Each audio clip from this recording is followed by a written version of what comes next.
Hello everyone, welcome to civil step and welcome to our portal. आज इस video के अंदर हम बात करेंगे आपकी EMRS और DSSB TGT की combined strategy for your subject biology.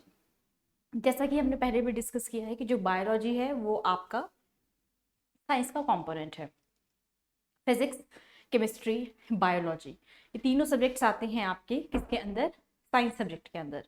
और आपका जो EMRS है और आपका DSSB है TGT के लिए जो आपका कंप्लीट हो रहा है एग्जाम, उसके अंदर जो है आपका biology one of the components है। अब हमारे पास दो एग्जाम्स हैं, EMRS एंड DSSB। दोनों के अंदर बायोलॉजी की स्ट्रैटेजी, अब क्योंकि दोनों को हमको क्या करना है, अलग अलग एग्जाम है, लेकिन अब हमें देखना है कि अगर कोई बच्चा इन दोनों एग्जाम की तैयारी कर रहा है तो दोनों एग्जाम को एक साथ कैसे तैयार करें। अब अलग अलग तो आप तैयारी करोगे नहीं, जब सब्जेक्ट एक है तो फिर तैयारी अलग अलग क्यों। तो अलग अलग तैयारी ना करते हुए एक ही पैटर्न से कैसे उस एग्जाम को प्रिपेयर करना है, वो आज हम इस वीडियो के अंदर बात करेंगे। तो पहले हम देखेंगे कि आपकी जो बायोलॉजी है उसका और EMRS का और DSSB के अंदर जो बायोलॉजी सब्जेक्ट है उसका सिलेबस। अब आप देख रहे हो कि जो आपका EMRS है वो इस बार आपका एग्जाम कंडक्ट करवाया जा रहा है। इससे पहले जो आपका DSSB है वो आपका 2022 में भी हो चुका है, 23 के अंदर आया है आपका EMRS। तो अब इसके अंदर आप देखेंगे कि यहां पर मैंने कंपैरिजन किया है syllabus of your biology for two different exams, that is your EMRS and the other one is your DSSB। आप देख पाएंगे कि दोनों का जो सिलेबस है वो ऑलमोस्ट सिमिलर है।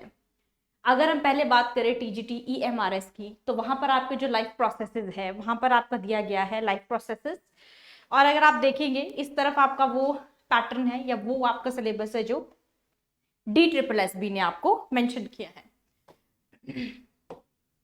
तो अब आप यहाँ देखिए TGT के अंदर जो लाइफ प्रोसेसेस हैं उसमें न्यूट्रिशन है, तो इस तरफ पे आप देखेंगे कि नीड फॉर न्यूट्रिशन है। ठीक है जी, यहाँ पर न्यूट्रिशन इन एनिमल्स है, तो यहाँ पर भी आपका क्या है, different modes of nutrition in animals. Photosynthesis, इस तरफ भी आपका फोटोसिंथेसिस है। ये आपके फिजियोलॉजिकल या फिजियोलॉजी है, लाइफ प्रोसेसेस है, जिसके अंदर आपका digestion, circulatory system, excretory system, ये सारे सिस्टम्स जो हैं वो आपके किसके अंदर आते हैं, लाइफ प्रोसेसेस के अंदर आते हैं, और हम इनको यूजुअली इसी टॉपिक के अंदर पढ़ते हैं। तो DSSB ने भी सेम किया है, यहाँ पर आपका सेम है, transportation in human beings, plants, animals and excretion. यहाँ पर भी आप देखेंगे कि एक्सक्रीशन जो है वो ऑलमोस्ट सिमिलर है। Moving to all the next topic, that is your control and coordination. तो ये EMRS का है और ये DSSB का है, जैसे कि आप सब देख सकते हैं। अब आप देखो कि यहाँ पर जो कंट्रोल एंड कोऑर्डिनेशन है और यहाँ पर भी आपका control and coordination, same topic के अंदर सेम सब टॉपिक्स। तो मैंने आपका EMRS का अलग से भी आपको डिस्कशन किया है और DSSB का हमने अलग से सिलेबस जो है वो डिस्कस किया है। अब हम कंबाइंड तरीके से देख रहे हैं कि दोनों को आप कैसे प्रिपेयर करेंगे। तो दोनों को आप प्रिपेयर कर सकते हैं क्योंकि दोनों का अभी तक सिलेबस जो है वो ऑलमोस्ट सिमिलर है। कंट्रोल कोऑर्डिनेशन के अंदर भी आप देख रहे हैं, प्लांट्स के अंदर आपकी ट्रॉपिज्म है, हार्मोन्स और एंडोक्राइन एंड एक्सोक्राइन ग्लैंड्स है। Same goes for EMRS TGT, यहाँ पर भी जियोट्रॉपिज्म है, हार्मोन्स है, एक्सोक्राइन एंड एंडोक्राइन ग्लैंड्स यहाँ पर भी सिमिलर है। ठीक है जी, अब आप देखिए रिप्रोडक्शन और जो आपका टॉपिक है वो EMRS और DSSB का, यहाँ पर again it is similar, it is actually similar और सेम, ऑलमोस्ट सेम है, दोनों में कोई डिफरेंस नहीं है। इंपॉर्टेंस ऑफ वेरिएशंस, ये आपका जो ये वाला सेक्शन है ये आपका वहां से लिया गया है जहां पर आपका DSSB ने मेंशन किया है अपना सिलेबस, और ये वहां से है जहां पर आपका EMRS ने डिस्कस किया है अपना सिलेबस। डन। रिप्रोडक्शन के अंदर आप क्या पढ़ते हो, ability to produce young ones, यानी कि reproduction of plants, animals, binary fission, vegetative propagation क्या है, ठीक है जी, बडिंग कैसे होती है, हाइड्रा के अंदर कैसी होती है। अब आपको ये सारे के सारे टॉपिक्स जो है यहाँ पर भी आपका सिमिलर चल रहा है, तो यहाँ पर भी आपका सेम रहेगा। ठीक है, तो अभी तक तो जो लेवल है वो ऑलमोस्ट हमें दिख रहा है कि वो क्या है, आपका सेम है। यहां पर आप देख सकते हैं कि क्या होगा अगर एग जो है फर्टिलाइज्ड नहीं होगा, तो what happens when egg is not fertilized. Done.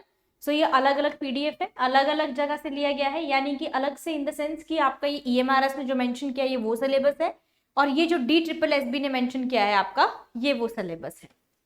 Next topic जो है वो है आपका हेरिडिटी एंड एवोल्यूशन, यानी कि आपका क्या है, transfer of your characters from one generation to the next generation. Heredity and evolution है, इनहेरिटेंस है, यानी कि जो हम क्रोमोसोम्स नंबर्स या हमारा जो डीएनए है it is inherited from parents. तो इसके अंदर जो आपके कैसे आपके जो ट्रेट्स हैं वो इनहेरिटेड होते हैं, एक्वायर्ड होते हैं, किस तरीके से डीएनए काम करता है, ट्रांसक्रिप्शन क्या है, ट्रांसलेशन क्या है। ट्रांसक्रिप्शन क्या होता है आपका, जब आपका क्या बनता है डीएनए से आरएनए, और आरएनए से प्रोटीन बनने के प्रोसेस को we call it as translation. तो अब ये जो ट्रांसक्रिप्शन और ट्रांसलेशन है वो प्रोकैरियोट्स और यूकैरियोट्स दोनों के अंदर अलग अलग तरीके से होती है, क्योंकि दोनों का पैटर्न अलग है। आपका जो प्रोकैरियोट्स है उनके अंदर हम यूजुअली क्या पढ़ते हैं, we usually talk about and we usually study about the bacteria, whereas in eukaryotes we study about the animals, plantae, fungi. ठीक है, तो हम यूजुअली इनके बारे में पढ़ते हैं। ठीक है, तो ऑब्वियसली दोनों की बॉडी के अंदर जो फॉर्मेशन है वो भी बहुत अलग है। उसके बाद दोनों की जो फॉर्मेशन क्योंकि अलग है तो दोनों के अंदर जो मैकेनिज्म, रेगुलेशन, कंट्रोल, कोऑर्डिनेशन होगा वो सब कुछ अलग होगा। तो वो सारी की सारी चीजें आप हेरिडिटी के अंदर पढ़ेंगे। एवोल्यूशन में जहां पर हम पढ़ते हैं आपके genetics is one of the part. यहां पर मेंशन किया गया है acquired inherited traits, homologous, analogous organs and your fossils. Same goes for here, यहां पर भी आपका सेम पैटर्न है, फॉसिल्स पूछे गए हैं और फिर ह्यूमन एवोल्यूशन के बारे में भी बताया गया। Next is your human eye. So आप देख सकते हैं यहां पर भी अगेन द सिलेबस जो है इट इज ऑलमोस्ट सेम। आपको structure of eye and defects of eye and their correction तो सेम है आपका। This is your structure of an eye, outer layer है स्क्लेरा, उसके बाद आपका आता है फोबिया, रेटिना। ठीक है, और यहाँ पर आपके पार्ट है सिलियरी मसल्स जहां प्रेजेंट होते हैं, कंजक्टिव आई, ठीक है, और प्यूपिल है, cornea and iris. So these are the part of your eye. तो आपको एनाटॉमी भी करनी है और आई की जो है आपको मॉर्फोलॉजी, मतलब बाहर से वो कैसे दिखता है, आउटर स्ट्रक्चर कैसा है, आउटर लेयरिंग कैसी है, और इंटरनल स्ट्रक्चर कैसा है ऑर्गन का, वो भी आपको देखना है। यानी कि सेंस ऑर्गन में जो सबसे इंपॉर्टेंट ऑर्गन है वो है आपका eye. That is also the part of your class 11th में भी आपकी ये चीज जो है वो मैंशनड है। ठीक है, तो यहां तक भी आपका सिलेबस जो है वो क्या है, ऑलमोस्ट 100% सेम है। Next is your natural resources, जबकि सबसे पहला पार्ट है आपका, आपके यहाँ सिलेबस में आपका इसके बाद दिया गया है। That is your fundamental unit of life, that is obviously the chapter that is called as cell.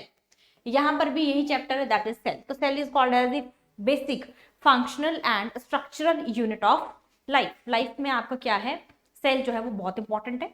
अब जब सेल का आपको पता चल गया है कि सेल इंपॉर्टेंट है तो उसकी ग्रोथ भी इंपॉर्टेंट होगी। तो सेल ग्रो कैसे करता है, डिविजन से, जिसको हम कहते हैं सेल डिविजन। दो तरह से होती है, माइटोसिस एंड मियोसिस। एक को हम कहते हैं इक्वेशनल डिवीजन और एक को हम कहते हैं रिडक्शनल डिवीजन। ये भी हमें क्या करना है, ये भी हमें तरीके से पढ़ना है और इसको भी आपको पढ़ना है। हालांकि यहाँ पर मेंशन नहीं है, लेकिन इसका मतलब ये नहीं है कि आप इस टॉपिक को छोड़ देंगे, क्योंकि this topic is obviously related with your cell. जब हम सेल पढ़ रहे हैं तो आप स्ट्रक्चर ऑर्गेनाइजेशन पढ़ रहे हैं, सेल ऑर्गेनल्स पढ़ रहे हैं, what are living organisms made of, किससे बने होते हैं, सेल से बने होते हैं, स्ट्रक्चर पढ़ रहे हैं। तो स्ट्रक्चर के अंदर के बाद इसकी जो एक्टिविटी होती है उसको हम कहते हैं सेल डिविजन। तो सेल डिवीजन पढ़ना भी जो है वो one of the important task है। चाहे आपके सिलेबस के अंदर ये मेंशन नहीं है, लेकिन आपको ये टॉपिक करना है, क्योंकि अगर आपको एक या दो क्वेश्चन यहाँ से आ गए, क्योंकि it is related to the fundamental unit of life, तो फिर वहां पे आपको ये करना जो होगा वो क्या हो जाएगा, थोड़ा मुश्किल हो जाएगा। ठीक है जी, नेक्स्ट है आपका टिश्यूज। ऑब्वियसली जो टिश्यूज हैं वो प्लांट्स के अंदर अलग होंगे और एनिमल्स के अंदर अलग होंगे। टिश्यू का स्ट्रक्चर रूट के अंदर कैसे, अब प्लांट्स में दोबारा से क्या है, बाइफरकेटेड है या डिफरेंशिएटेड है, रूट और शूट सिस्टम के अंदर। रूट के अंदर टिश्यूज कौन से हैं और शूट सिस्टम के अंदर कौन से हैं वो भी हम पढ़ेंगे। उसके बाद आपको जो पढ़ना है वो पढ़ना है आपको ह्यूमन टिश्यूज यानी कि animal tissues. Animal tissues further आपके 4 तरह के हैं। ठीक है जी, epithelial, connective, muscle and nervous tissues, वो भी आपको पढ़ने हैं। और उसके अंदर आपके कौन से ऑर्गन के अंदर कौन सा है, इंटरनल बॉडी ऑर्गन्स में आपकी कैविटीज के अंदर कौन से टिश्यूज हैं, ये सारी चीजें आपको पता होनी चाहिए। क्वेश्चन आपके यहाँ से बनते हैं। हम लेवल ऑफ क्वेश्चंस की भी बात करेंगे, बट अभी फिलहाल बात करेंगे कि अगर दोनों एग्जाम के लिए आप प्रिपेयर कर रहे हो तो आप कैसे करोगे। तो अगर अभी तक आप दोनों एग्जाम के लिए प्रिपेयर कर रहे हैं तो आपके लिए ईजी है, क्योंकि जब आप एक एग्जाम की तैयारी कर रहे हो तो ऑटोमेटिकली दूसरे की तैयारी आपकी अपने आप हो रही है। नेक्स्ट इज योर डाइवर्सिटी है। डाइवर्सिटी के अंदर आप क्या दिया गया है, क्लासिफिकेशन दी गई है, यानी कि बेसिस ऑफ क्लासिफिकेशन क्या है, ठीक है, किस बेस पर करते हैं, फाइलोजेनेटिक है, आर्टिफिशियल, ये सारी चीजें। फिर उसकी एवोल्यूशन कैसे हुई है, हायरार्की क्या है, प्लांट और एनिमल किंगडम अलग से आपको मेंशन भी है और अलग से आपको इसको डिटेल में करना भी होगा, ठीक है। नोमेनक्लेचर जो है वो आपका कैसा होता है, बाइनोमियल नोमेनक्लेचर है, ठीक है, गिवन बाय कार्लिनस, ठीक है। तो ये भी आपको क्या करना है, मेंशन करना, आपको दिया गया है, मेंशन है तो आपको डिटेल में करना पड़ेगा। सेम गोज फॉर हियर, यहां पर भी आपको ये चीज वैसे ही करनी पड़ेगी, ठीक है। लास्ट आपका जो टॉपिक है that is your how why do we fall ill, यानी कि यहाँ पर बात हो रही है आपकी ह्यूमन डिजीजेस की। ह्यूमन की हो रही है, प्लांट की भी करनी है, प्लांट पैथोजेंस और डिजीजेस वाला पार्ट भी हमको इसी के अंदर कवर करना है। तो ये आपके EMRS और DSSS भी है। यहाँ पर भी देखो सेम टॉपिक है, यहाँ पर भी सेम टॉपिक है। अब यहाँ तक जो आपका सिलेबस हो गया, this is all about your DSSS और EMRS का सिलेबस। नेक्स्ट क्वेश्चन है कि जब सिलेबस सेम है तो हम तैयारी कैसे करेंगे। हम तैयारी कैसे करेंगे, क्योंकि दोनों एग्जाम का सिलेबस सेम है तो ऑब्वियसली तैयारी भी सेम होगी। अब हमें कैसे पता चलेगा कि EMRS का जो लेवल है वो कैसा आएगा या किस तरह के क्वेश्चंस आएंगे, या अब हम तैयारी कैसे करें, क्योंकि EMRS का आप मैंने देखोगे, अगर आप सर्च भी करोगे तो आपको EMRS का PYQs नहीं मिलेंगे। तो एक तरीका क्या है कि DSSS के आपके पिछले साल भी पेपर हुआ, लास्ट ईयर इसका एग्जाम कंडक्ट हुआ था, आप वहां से उसके PYQs को एनालाइज करके यहाँ की तैयारी कर सकते हैं। तो जो बच्चा दोनों एग्जाम की तैयारी कर रहा है वो कैसे कर सकता है, आप DSSS के जितने भी PYQs आपको मिलते हैं, जितने ज्यादा मिलते हैं उतने ज्यादा आप उनको पिक कीजिए, download them, practice them, analyse them कि कौन से टॉपिक से आपकी कौन सी चीजें जो है वो ज्यादा आई हैं, कौन से क्वेश्चंस जो है वो किस टॉपिक से ज्यादा पूछे गए हैं। तो इस तरीके से आप EMRS और DSSS TGT के लिए कंबाइंड तरीके से कंबाइंड स्ट्रैटेजी बनाकर इनकी तैयारी कर सकते हैं। तो स्ट्रैटेजी ये है, क्योंकि सिलेबस सेम है तो स्ट्रैटेजी सेम होगी। स्ट्रैटेजी क्या है, आपको PYQs निकालने हैं, PYQs करने के बाद आप जितने ज्यादा आप उसके PYQ सॉल्व करेंगे और जितना उसको एनालाइज करेंगे, उसके बाद अगर आप अपनी प्रैक्टिस शुरू करते हैं या आप तैयारी शुरू करते हैं तो आपके एग्जाम एक ही बार में हो सकता है कि आप दोनों एग्जाम्स क्वालिफाई एक साथ कर ले, क्योंकि सिलेबस तो एक जैसा ही है, तो हमें अलग अलग डायरेक्शंस में जाने की जरूरत नहीं है। इस एग्जाम से रिलेटेड या किसी भी एग्जाम से रिलेटेड अगर आपको और कोई क्वेरी है या कोई और आप एग्जाम के बारे में पूछना चाहते हैं तो डिस्क्रिप्शन बॉक्स में आपको नंबर दिया गया है, आप उस नंबर पर जाकर कॉल करके अपनी क्वेरी पूछ सकते हैं। और इसी तरह की वीडियोस हम आपके लिए लेते आएंगे, लेकर आते रहेंगे फ्यूचर में भी। फ्यूचर में हम इसकी स्ट्रैटेजी, एक सेपरेट स्ट्रैटेजी और लेवल की भी बात करेंगे इन एग्जाम्स की, दोनों की, EMRS और DSSS की। जो बच्चे दोनों के लिए प्रिपेयर कर रहे हैं, फिर से कह रही हूँ, आप लोगों को अलग तैयारी करने की जरूरत नहीं है, क्योंकि सिलेबस सेम है तो आपकी तैयारी का जो लेवल होगा वो भी सेम होगा और प्लान भी जो होगा वो बिल्कुल सिमिलर होगा और सेम पैटर्न पे आपका एग्जाम चलेगा। लेवल की बात भी करेंगे, लेवल की बात हम करेंगे नेक्स्ट वीडियो के अंदर। तब तक आप सिलेबस को देखिए, दोबारा से एनालाइज कीजिए, PYQs देखिए। तब तक हम जो है ब्रेक लेते हैं और बहुत जल्दी वापस आएंगे। Thank you so much, have a nice day.